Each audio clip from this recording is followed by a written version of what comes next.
All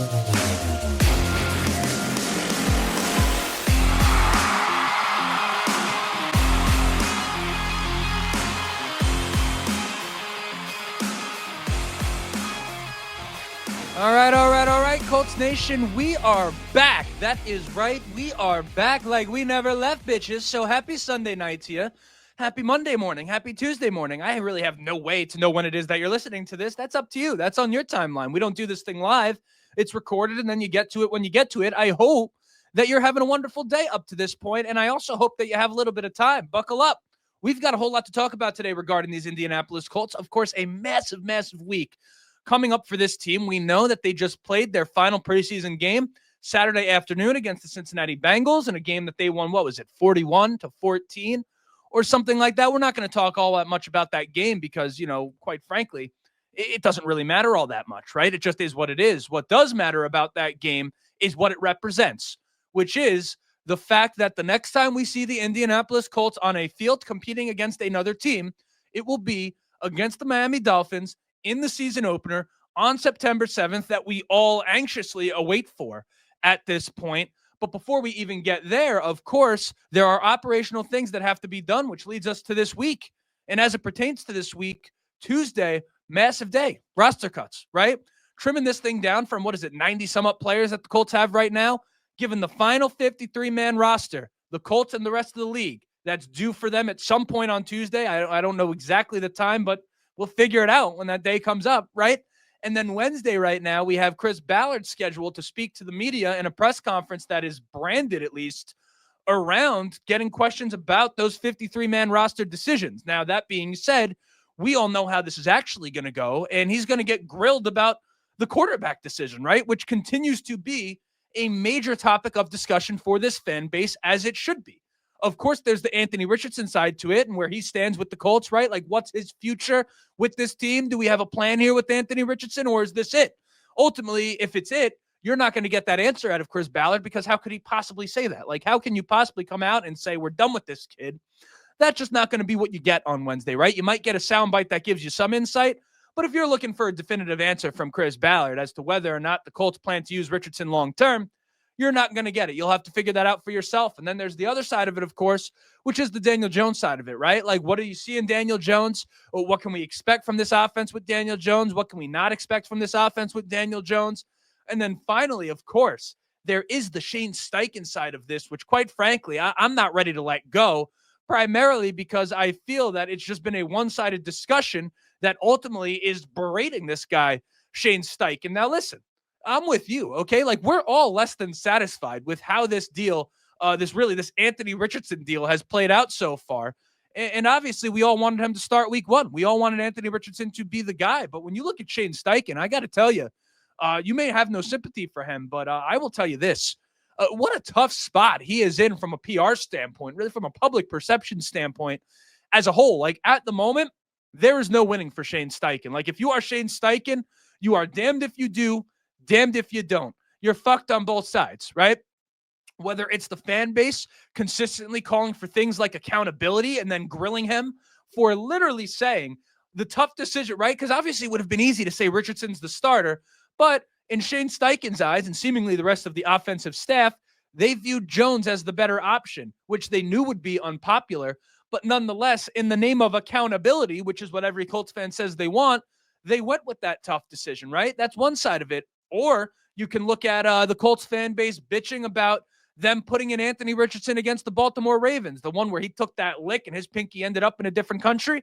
That game, right? Remember all the discussion around that? How can you possibly put him in when you don't have all the starters in? I mean, you're setting him up for failure. But then the same fan base wanted him to play against the Cincinnati Bengals in a game that was really all about third and fourth stringers, right? So the anger, the frustration, and the contradictions of us as fans right now really know no bounds. Now, with all of that said, it's fully understandable because right now as a fan base, we do not feel whole, right? Like, we don't feel that we are getting the answers we are owed about this quarterback battle and really about this quarterback decision as a whole. Now, whether or not we're owed any answers at all, that's up for discussion in of itself. But I will admit, I can't help but be just a little bit aggravated with it at this point. Listen, I'm not expecting them to tell me the whole truth and nothing but the truth. They couldn't possibly do that. But you can literally just feel that there's a whole bunch of stuff we are not being told right now. And I think as fans, with the way the Colts have consistently not given us all the information we've wanted, particularly when it comes to things like the quarterback position and injuries, I do think that we're kind of looking at it and saying, hey, not for anything. What the hell, man? And I get that. But at the same time, I'm not so much sure I view it as Shane Steichen doing a bad job right now. Like, I just think that, again, he's just in a tough spot, right? And in fact, I do think he's catching a whole lot of flack he does not deserve. For example, in his press conference that he had following the decision that was made to start Daniel Jones, James Boyd, who does a wonderful job, obviously, being very persistent in his questions. Like, if you hear a tough question being asked of Chris Ballard or Shane Steichen in any media availability, it's very likely that that's James Boyd asking it. And he asked Shane Steichen what he thought, he being Shane Steichen, that is, what he thought he could have done better. Like, did you make any mistakes in developing Anthony Richardson? And Steichen's answers really didn't give much, right? Like, they were the answers of that of a guy who thinks he really did what was necessary to bring Anthony Richardson along. And then Cam Turner, and Brent, they should probably have him stop talking to people, but he had a media availability. He's the quarterback coach, by the way, and he caught a lot of attention in a clip now going viral. Of course, a clip, as it always is you take out some of the parts that make it sound a little bit more rational, but he did say he thought he did everything he can do when he was talking about it, developing Anthony Richardson. Now, he also directly after that, and part of that clip that most people won't hear, also said he thought Anthony Richardson worked really hard at it too, and it wasn't really about one side or the other not getting it done. It just didn't work out. But either way, all of these things are calling into question really Shane Steichen's ability to develop a quarterback along with the rest of this staff, which I guess is fair. But at the same time, I truly believe right now that Shane Steichen is tired of getting that criticism from this fan base, primarily because this idea of development is such a buzzword getting thrown around, much like the word accountability was last year. It's being weaponized by the fan base in a way that, at least to me, seems like that you guys haven't thought it all the way through. I'm not saying you don't know what these words mean, but at the same time, like, what even goes into developing a quarterback? Like, when you say that, you say, man, they should have developed Anthony Richardson. Like, what does that mean? Right? Like, what's the organization's role in development? What's the coach's role in development? Hell, what's the player's role in their own development, right? Like, what was Richardson's role in his development? Not the player's role, right?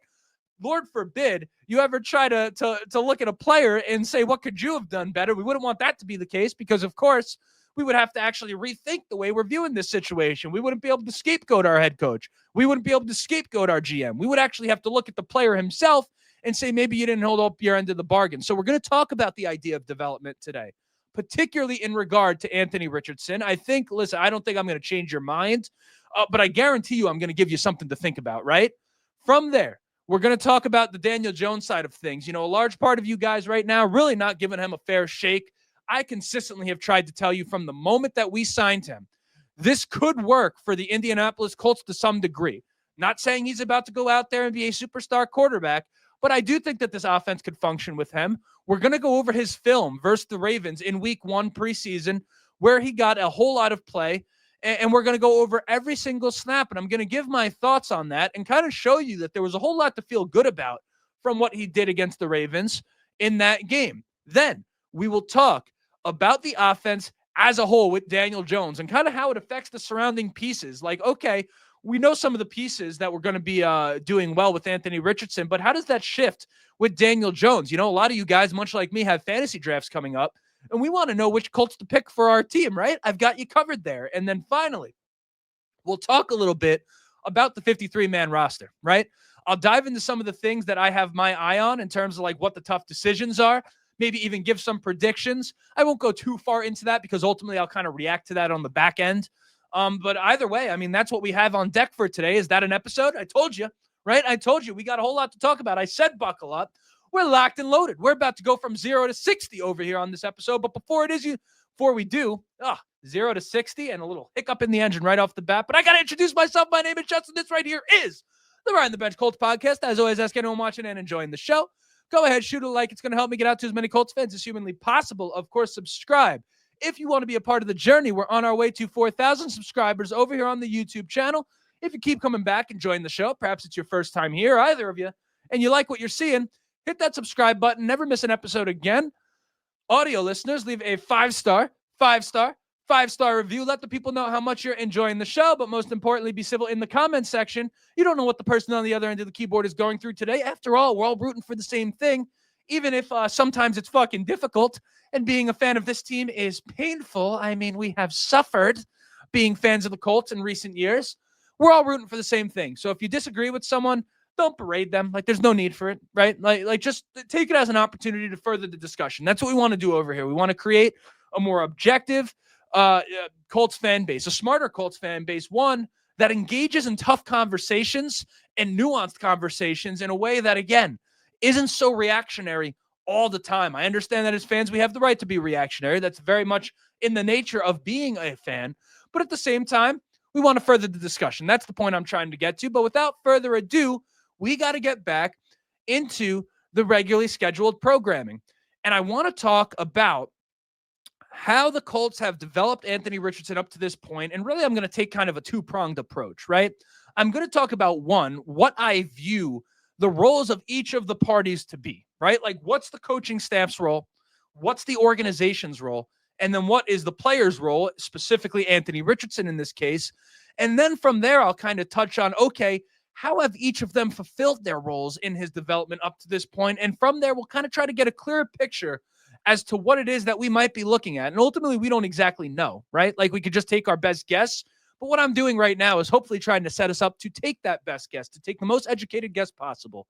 So let's start from a coaching standpoint. And really, I guess Shane Steichen would be the figurehead here, right? Of course, when it comes to coaching a guy and developing him, you have the stuff like practice and the film session and making sure all that stuff is set up well, right? And that's one side of it. But on the offensive side of the ball, really the big one for Shane Steichen and the Indianapolis Colts, when you're thinking about what they had to do to develop Anthony Richardson, were you putting him in a position to succeed from a play calling standpoint? Like, on game day, were you calling plays that were tailored to a guy's strengths? When you talk about the idea of reps being needed for a quarterback, a lot of that is reps being needed within the offense. And is that offense suited for that guy's strengths? Building that is a large part of what it means for a coaching staff to develop a quarterback. On the organizational standpoint, Chris Ballard's taken all of this. Did you surround him with enough foundational pieces and personnel that you would need to execute, right? On the offensive side of the ball, do you have a strong offensive line? Do you have weapons for the guy to throw to, right? And then finally, from Anthony Richardson's perspective, did you do everything? Excuse me. Let me take a sip of water while we're at it, right? Let me catch you right in the middle of the video.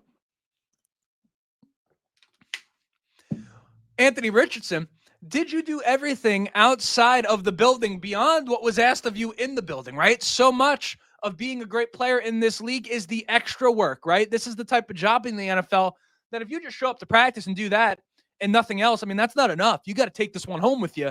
And that's part of what it is. So let's rewind this thing back once more. And let's start with the coaching side of it. And what did I say? Play calls, right?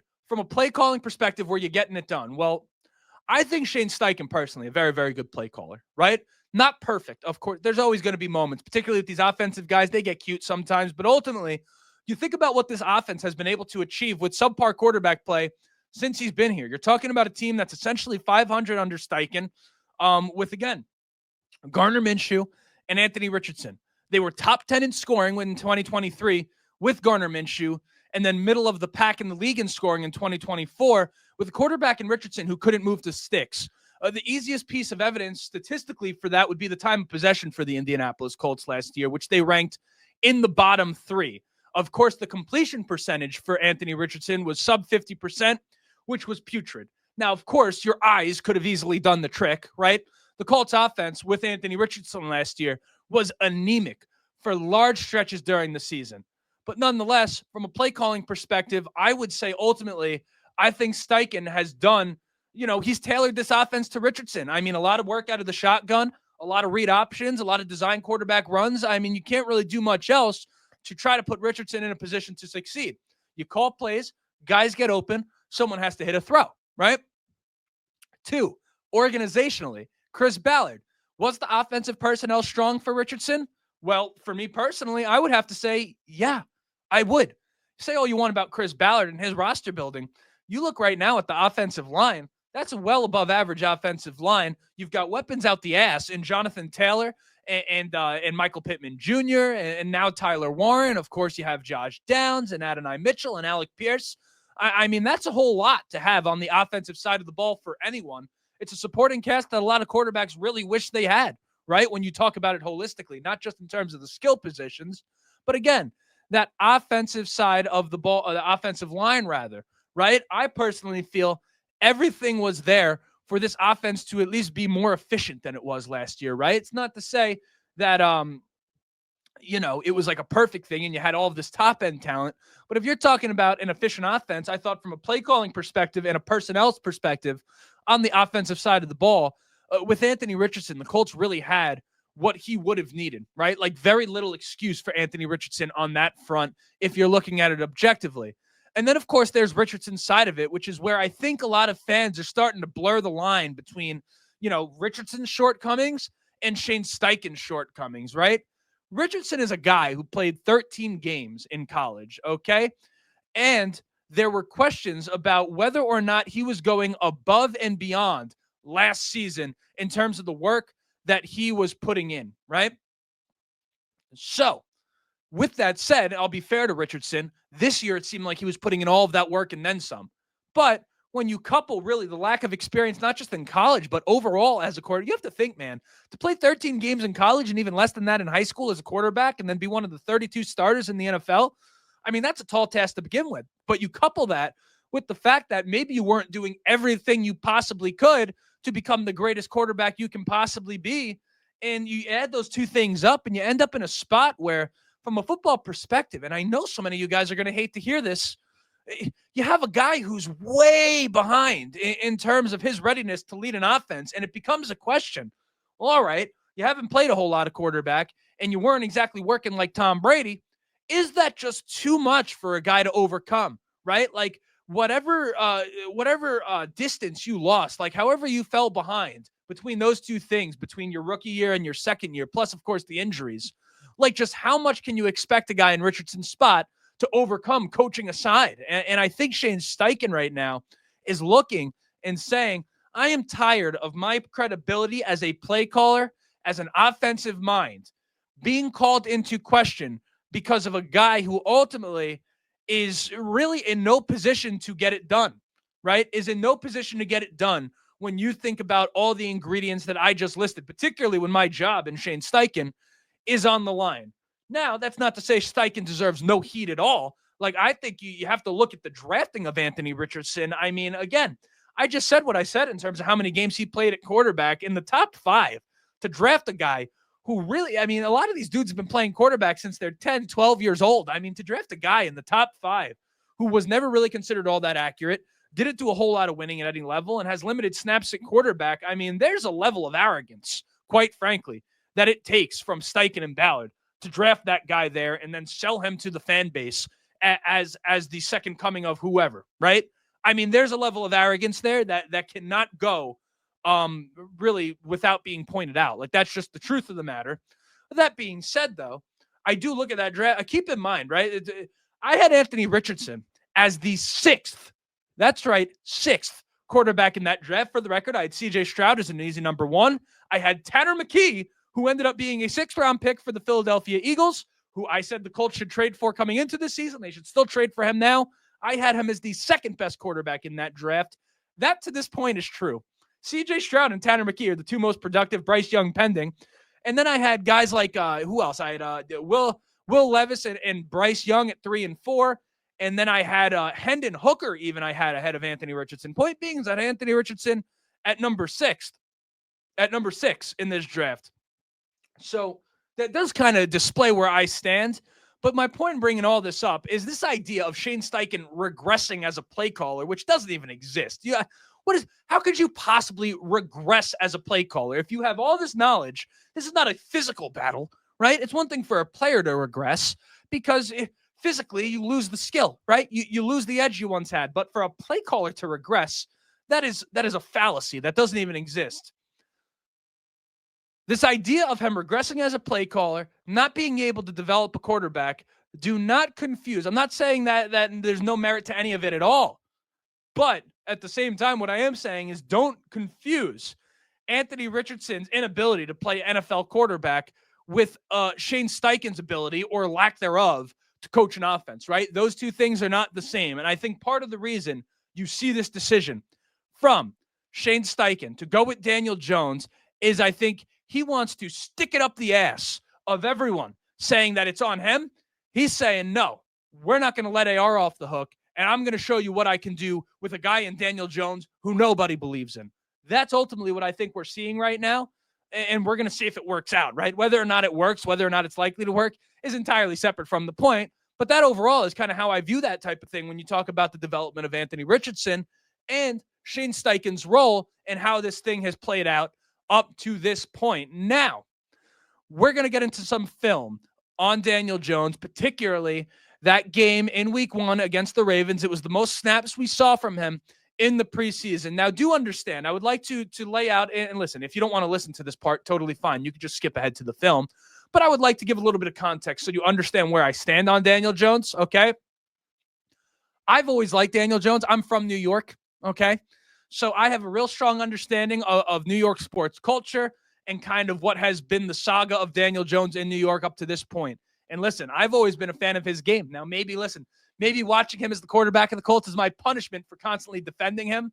But I, from the start, have always thought Daniel Jones had the talent to get it done, right? Like, not producing is not the same as not having talent. And I know some of you guys are going to roll your eyes at that. But before you roll your eyes, or perhaps after you roll your eyes, let me catch you. If you don't think what I just said is legitimate, well, you do support Anthony Richardson, right?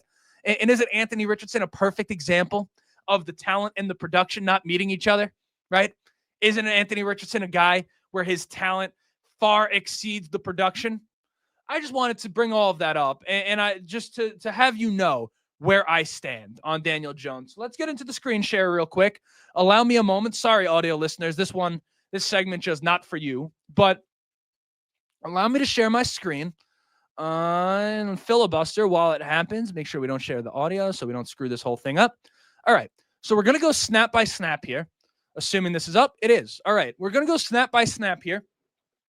And I'm just going to give my thoughts. I'm no expert. All right. I'm not Dan Orlovsky out here on film. Okay. So you're not going to get the best film analysis you've ever seen, but I'll get you pretty close. I don't know nothing. Okay. So play by play. Here we go. Right here, perfectly on time, on the money by Daniel Jones on an early play. And again, the point in me bringing this film up is because I want you guys to see, right? And I'm sorry to stall right here, is I want you guys to see why it is that you can feel good about his ability to operate this offense. So this play coming up right here, I can't tell if this was an RPO or not. There's definitely a tell that I'm not aware of. But what you see is a play action here to number 21, DJ Giddens coming. And then these linebackers come down. And if it is an RPO, what Daniel Jones is reading are these linebackers, because you have a slant here coming out of Adonai Mitchell, and you have a little out flat right here by Anthony Gould right here in the slot. Now, the decision by Daniel Jones, this one ultimately is almost intercepted. What he's looking at, one, these guys come down. So if it's an RPO, he's pulling it, right, to throw. Now, I would like you quickly, because a lot of people are going to say this is a shit throw, I would like to set the stage. This guy right here, what Daniel Jones is seeing is what's happening. This guy is fanning out to cover Anthony Gould. And then you have a safety right here who's going to come down and cover Mitchell. And the idea of this is that this guy comes out, and this is a very, very basic passing concept for any offense, is you have a slant and a flat. And what it does is open up this pocket right here, because, again, this guy covers here, and this safety needs to get down quick. But either way, you kind of have this pocket of space, right? Now, number 5 here almost accidentally covers Adonai Mitchell, because watch as this play progresses. He was trying to get here to the outside to Gould. You can see where his body was facing and how he tried to get to him. But the hands he got on Adonai Mitchell ultimately were enough to disrupt this thing. Overall, I don't think a bad decision by Daniel Jones, just kind of poor execution overall. Here, he's going to take a sack. But right here, you have a simple mesh concept for the Indianapolis Colts. You have Ashton Doolin coming down. You have Tyler Warren coming across. Ideally, you kind of want to wait for these guys to cross each other before making this decision, but it is open right now, right? If you're Daniel Jones, right about here, right? He was just a half second late on getting this ball to Tyler Warren, which ultimately is where he's going to go, right? Because you have a Raven right here, an open space right here for Warren. So this is one where he's just a bit behind, but you see him stepping up, and I think he sees it, but just not quite. Listen, at least he doesn't fumble. At least he doesn't throw a pick. Boom, jobs back. Great throw here. Great throw here by Daniel Jones in traffic. Tyler Warren just past number 40, but really two guys on him. And just look at the precision here from Daniel Jones. That's a hell of a throw. That's a big-time play. That's not a play you're 100% sure Anthony Richardson's going to make if you're a coaching staff, right? So there's that. Next play. This screen. Gould, you got to catch it. You got to catch it. Daniel Jones leads him, right? Let's look at that again. Daniel Jones leads him, gives him an opportunity to run right up in here, and you have anywhere 5, 7, maybe even more yards. We obviously know Anthony Gould and what he's able to do with the ball in his hands. So that, a good throw out of Daniel Jones. Now another one. Quick out route here to Ashton Doolin. Perfectly good throw by Daniel Jones. Quick, on time, on schedule. Play action. Great throw here to Adonai Mitchell, who we like to see make this play with a defender right here after what he went through last year.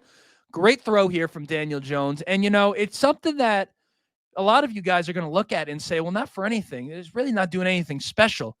But that's exactly the point, though. That's why Daniel Jones won this job, because something like this that is routine for an NFL quarterback is not something you're 100% sure you could trust Anthony Richardson to do. This is a great throw. Great throw to put it in front of him, give him room to make a play. Good work there from Daniel Jones. Now here, Anthony Gould, once again, this has been a problem for him all preseason, catching, right? As a wide receiver, one of your primary jobs is to catch the football. He's had a tough time doing it overall. He's shown ability to make plays, but this is one right here. Great throw from Daniel Jones, and you got to catch that thing if you're Anthony Gould. Good throw. Now, here's one. Anthony Richardson, or rather Adonai Mitchell, and Daniel Jones. See, I can't help myself from saying Anthony Richardson too, right? This is what we want to be talking about, but they're not on the same page. A lot of you guys are going to look at that and say that's all on Daniel Jones. So what it seems like, obviously, is that Daniel Jones, this route right here, designed to be an over-the-top look to Adonai Mitchell. Based off the way Adonai Mitchell runs this route, right? If he's going deep, look how far back this guy is, right? So if you're Adonai Mitchell, you don't really have any advantage on this route to get over the top of this guy. So what he tries to do is give a little hesitation to force this guy to come down and ultimately give himself the head start to now get up and over his head. Him and Daniel Jones probably spoke about this after the play, just not on the same page about what this looks like. But in terms of the placement of this ball, not a bad spot. These guys just not on the same page. But if Adonai Mitchell runs straight up, that's probably about where it's going to be. But that right there is those two guys not being on the same page. Those are two things that get worked out over the course of the season. Now, here comes, do we love that decision out of Daniel Jones? It's not a bad one. Here's what I like about this decision. He made it quick, and he took a one-on-one, and he put it in a spot where, obviously, I believe they drew a pass interference here. You would think they would have to. But puts it in a spot, back shoulder. It's a good one-on-one ball for his guy. If I'm Shane Steichen, I'm probably looking at this and kind of the way the route develops, you don't know. But, man, look at kind of the in-breaking setup here that Tyler Warren has. We don't know if this is designed where they're definitely going here. He sees the one-on-one and goes there. But look at this space right here. If Warren commits to this route inside. Look at that. Gets right in that guy's way. Almost feels like he was trying to make contact there. So it makes me question what exactly his role was on this play. But, man, if you're Daniel Jones, you could time this thing up on the inside. You might have a nice completion here to Tyler Warren and a touchdown. But not a bad decision here from Daniel Jones at all. And again, what I believe is a pass interference. Next drive, little rollout, very simple. Nice little throw here to Ogletree. Again, these are things I want to drive the point home. These are things you're not entirely sure Richardson is going to execute play to play. It looks boring. It looks simple. It looks easy. Those are the things that Daniel Jones is going to get done. That's why they're starting him. This is the one everyone's going to talk about, not this one. That's not a bad throw. A little underthrown, back shoulder. You like Mitchell to come up with that. Bad throw right there from Jones. No question about it. Fine decision on the check down. Fine decision. You would like Giddens to catch that, but ultimately not the best throw you've ever seen. This is a great play coming here from Daniel Jones. And, I want to speak to this one because this is one a lot of people were calling a really dangerous throw, as was I, in game action. And it's not to say it's not, but it's not as dangerous as you thought it was. And here's why.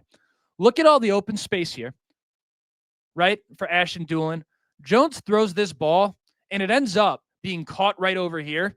And it looks like it's in a whole bunch of traffic. But from this view, you can see just how much space there was. And if you're Ashton Dulin, if you attack this football in the air, if he runs forward and attacks this thing, right, he could easily be making this catch right here, right? And at that point, there's nothing dangerous about this at all. But because he fades back and probably doesn't even see number 5, because he fades back into this, it makes it look a lot more dangerous than it was. I mean, this really was actually a spectacular play from Daniel Jones. Again, Ashton Dulin could very easily attack this football, right? It's not too high. It's right there. He could attack this thing, catch it right here, and look at all the space he has. Instead, it becomes pretty dangerous, but ends up being a good completion anyway. But I'd like to point that out, that a lot of people said, oh, man, there's Jones putting it into traffic, making it where that could be an interception. I think that's more on the receiver any danger there than it was Daniel Jones. Great play from Daniel Jones right there. Look, attack this thing. Attack this thing. Attack it. But all right. They're going to keep showing it because why not? All right. This was his best throw of the day. This is a really, really layered throw. They're running essentially what would be considered really kind of verticals here, right? On the outside, in the sense that you have hem up the seam. Not verticals. I forget what you would call this, but you have Will Mallory on a wheel, right?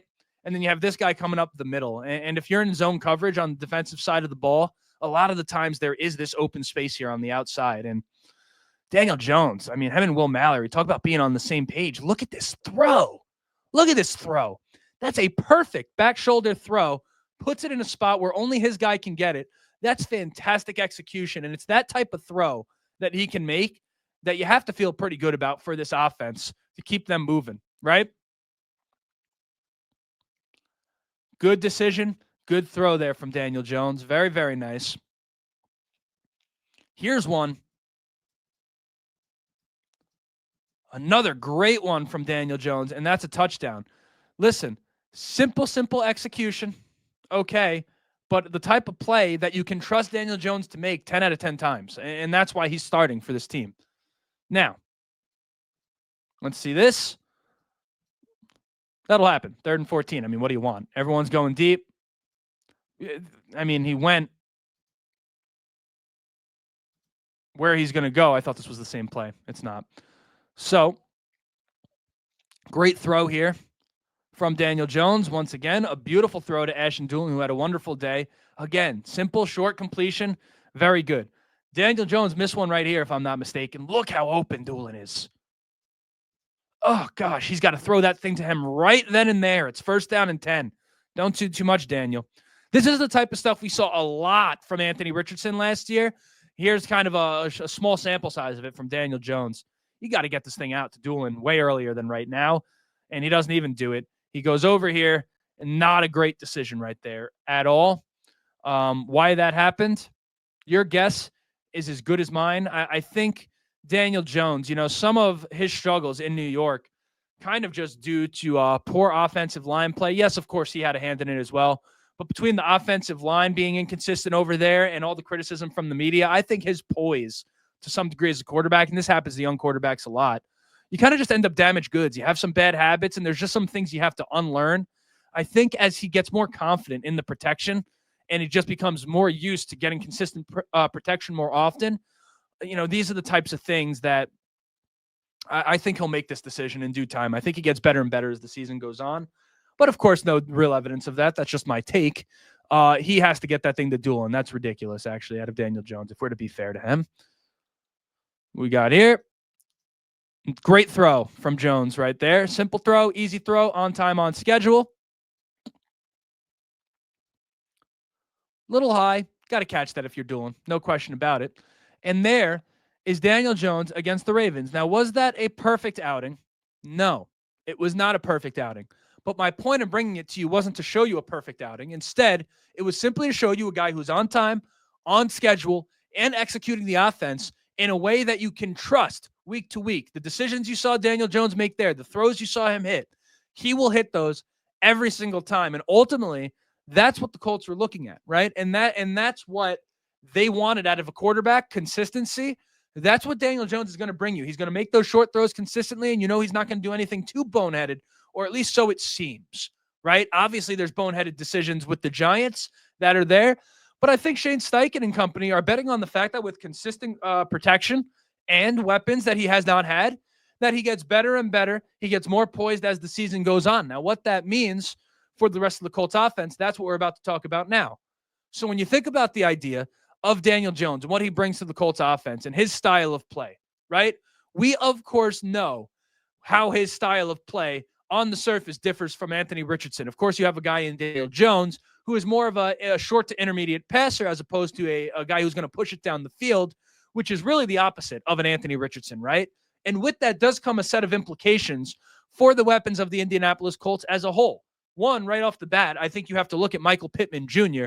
and you have to look at Josh Downs and say those guys are going to benefit greatly. I mean, I think Michael Pittman Jr. is a guy who's going to bounce back in a big way from a reception standpoint. In fantasy football right now, a fantastic value. Michael Pittman Jr. will easily be a wide receiver 3 in fantasy football, actually. So if you're looking for a guy that you could wait on to draft and definitely get flex wide receiver 3 production out of, that's a big deal, right? Michael Pittman Jr., that guy. Him and Josh Downs, I think the way they play and kind of how they're slippery out there and in terms of finding open space and coverage, those are two guys that I think are going to be the biggest beneficiaries of Daniel Jones being the starter. From there, you do look at A.D. Mitchell and Alec Pierce, which is obviously a massive, it was a massive competition when A.D. Mitchell was drafted. But when you think about Alec Pierce's expiring contract, A.D. Mitchell and what he shows this year, it has major implications for some of the decisions the Colts have to make after this year, right? And A.D. Mitchell has shown some rapport with Jones in training camp and in preseason, and he's also showed some progression in terms of his ability to catch the ball in traffic. We're going to see how that continues to play out when guys are actually trying to smack him. But for now, it does seem that Alec Pierce is kind of the odd man out in terms of being benefited from the quarterback play right now. Anthony Richardson and kind of his high-flying style and his ability to push the ball down the field. I mean, Alec Pierce is a home run threat of the highest order, particularly when Anthony Richardson's on the field. With Daniel Jones, you do wonder exactly what Pierce's role in this offense is and if you could trust it from week to week. We're going to see how that progresses. But right now, I do look at Pittman and Josh Downs as the main beneficiaries, and we kind of got to see how A.D. Mitchell and Alec Pierce, how that all shapes up, because Pierce is going to start. So maybe there's some things I'm not considering, right? Maybe the Colts finally do what Alec Pierce wants them to do and use him in different parts of the field, right? Like he is on the record saying, man, of course I love getting the ball down the field, but I want to show to this offense that I can be used in all facets of the passing game, both down the field and in the short to intermediate game. If that proves to be true, of course, he'll do just fine with Daniel Jones there as well. And then, of course, from a fantasy perspective, from how this offense is running, Jonathan Taylor, I mean, I expect a very, very big season out of him. Presumably, if nothing else, he loses way less goal line work, right? Because last year, you didn't know if it was going to be him getting the carry or Anthony Richardson. Right now, it's going to be all JT all the time in that area of the field.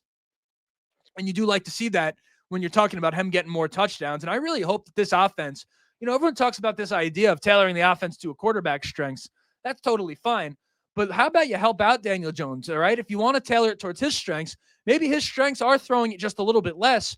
I would like to see them lean on Jonathan Taylor heavy, and I would like to see them go under center. To have Jonathan Taylor go north to south as opposed to being in the shotgun so often and kind of having to be a lateral runner. Jonathan Taylor much better from behind the quarterback than he is from next to the quarterback. And Jonathan Taylor is also potentially your best player on the offensive side of the ball. Let's treat him like it. So that's how I view the Colts offense under Daniel Jones. Now, let's talk about some of the tough decisions that I view from the 53-man roster perspective for the Indianapolis Colts. The tight end position is going to be a tough one, right? Obviously, we know the drafting of Tyler Warren and what that means for this room, right? We know he's the starter. There's no question about it. Mo Alley-Cox is Mr. Reliable. He's making the roster. You have a guy in Will Mallory. When you think about last year and what the Colts had at tight end, Kylan Granson was a guy who is really much like Will Mallory, not really known as a blocker, but instead known as a pretty darn good route runner and a guy who moves really well for the tight end position and a guy that has sure hands.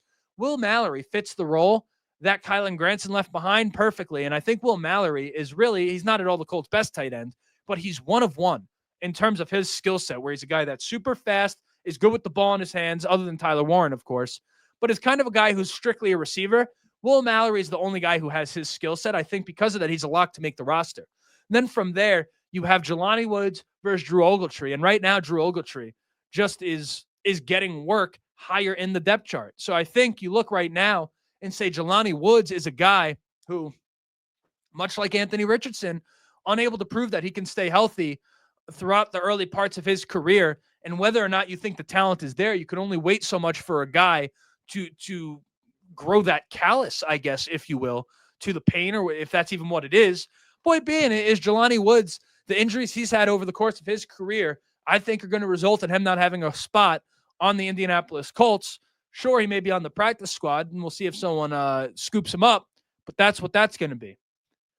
At running back, Khalil Herbert was a guy that the Colts signed this offseason, and a lot of people thought, okay, this is a good guy to come in and spell Jonathan Taylor in his role. Well, they also drafted DJ Giddens, the human glitch, in the 5th round, and they have Tyler Goodson, who's pretty good pass catcher, even though everyone associates him with that 4th and 2 against the Texans. This is still a guy who's kind of electric at the running back position as a change of pace guy, and they like him a lot on special teams as a returner and a gunner, so I think he has a roster spot.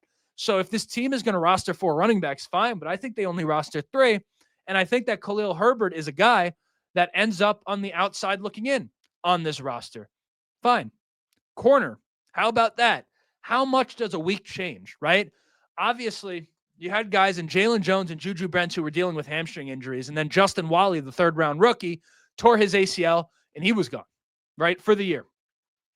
So in comes Xavier Howard for the Indianapolis Colts, which to me, I was trying to kind of take from that. What I read from that was that, damn, Jalen Jones and Juju Brents, maybe not looking all that good from a health perspective, but now they're out there practicing. And just like that, you have Charvarius Ward, Xavier Howard, Juju Brents, Jalen Jones, right? And that's kind of a good setup there to start for the Indianapolis Colts at corner. You feel pretty good about that. Samuel Womack is a guy who's kind of on the outside looking in, as is Chris Lamons. How many of these corners will they keep? I don't know. But if I'm the Indianapolis Colts with the injuries that you've had at this position, sure, again, you have Ward, you have Kenny Moore, you have Howard, and you have Jalen Jones. But between Juju Brent, Samuel Womack, and Chris Lamons, personally, I would like to have all those guys on the roster, which I think would be, what's the math, 7 corners for the Indianapolis Colts? I think there's a decent chance with the injuries that they've had and knowing that Xavier Howard did not play at all last year. I think if you're the Colts, you'd be wise to keep 7 corners on this roster, particularly when you take into account they're a little short at safety. Some of these corners could kind of double as depth pieces at corner, and then depending on the specific snap or the specific player, the specific formation, perhaps you kind of have these guys come in and play a little bit of safety as well, because the safety position for the Colts right now, incredibly thin, right? I mean, you have Cam Bynum and Nick Cross. You feel great about that. Rodney Thomas, meh. Daniel Scott, the poor guy, has not played a snap up to this point. Just got a pick 6 in preseason. Good on him. But his first 2 years, torn Achilles, torn ACL, he hasn't gotten any regular season action. And that's kind of your guy outside of Rodney Thomas as a backup now that Hunter Waller is gone. So I think they're going to keep a lot of these corners who have played snaps for them, because I think knowing how Luan Arumo does things on the defensive side of the ball, you can probably have these guys play to play, take a few safety snaps, particularly if you're playing man coverage, right? You can have some of those corners double as safeties a little bit. I think that's what the Colts are going to opt to do with this 53-man roster. And then finally, the defensive line. A lot of decisions to make there for the Indianapolis Colts. You have guys in Kwity Paye, DeForest Buckner, Grover Stewart, right? Laitu Latu, Taekwon Lewis, Ebukam, the 2nd-round pick, JT Tomalu, Neville Gallimore they just signed. Those guys are all locks to make the roster. From there, you have to look past it and say, well, okay, what are you looking for from the rest of this defensive line? Because right there, you have some guys who are able to be pass rushers. You have guys in Tomalu and Taekwon Lewis who could play defensive end and defensive tackle. But the question becomes, you have other defensive tackles in Adebayo and Tim Smith, who was drafted in the 6th-round pick out of Alabama, who's kind of considered to be a run-stopping piece for the Colts. My biggest question with this defensive line is, sure, you have some guys who are versatile, but where is the beef here behind DeForest Buckner and Grover Stewart? I'm a little worried about the Colts' ability to stop the run in the case of an injury to those guys. You think about the linebackers they have on the team right now, guys like Jalen Carleys and Joe Bocci, and really those are the two I could think of off the top of my head. You're not exactly rich with run stoppers on this team is my point. So between Ayadabare and Tim Smith, I think the Colts will keep how many is that? Kwity Paye. I think they'll keep a lot of defensive linemen. I'm not going to count and waste your time. But I think ultimately you're going to end up with a tough decision between Ayadabare and Tim Smith. And it's going to come down to whether or not they think they have enough guys to stop the run. If you ask me, I think Tim Smith, if you think he's a run stopper, he's a guy that you would probably like to make the roster, but I don't know. Ayadabare is a guy who's a 4th-round pick. Now I think in his 3rd year with the Indianapolis Colts off the top of my head. I think it's going to be tough for Tim Smith, same thing essentially, to beat him out, right? I think it's going to be tough for him to beat him out, so I think he probably ends up as a practice squad player. But we're going to see, right? That's going to come out on Tuesday, and Chris Ballard will speak on Wednesday, and then we'll talk about the 53-man roster. But that right there was an episode. That's all I have for you today. And yeah, until next time, my name is Justin. This right here was the Ride on the Bench Colts podcast. Like, subscribe if you have not yet, and as always, go Colts.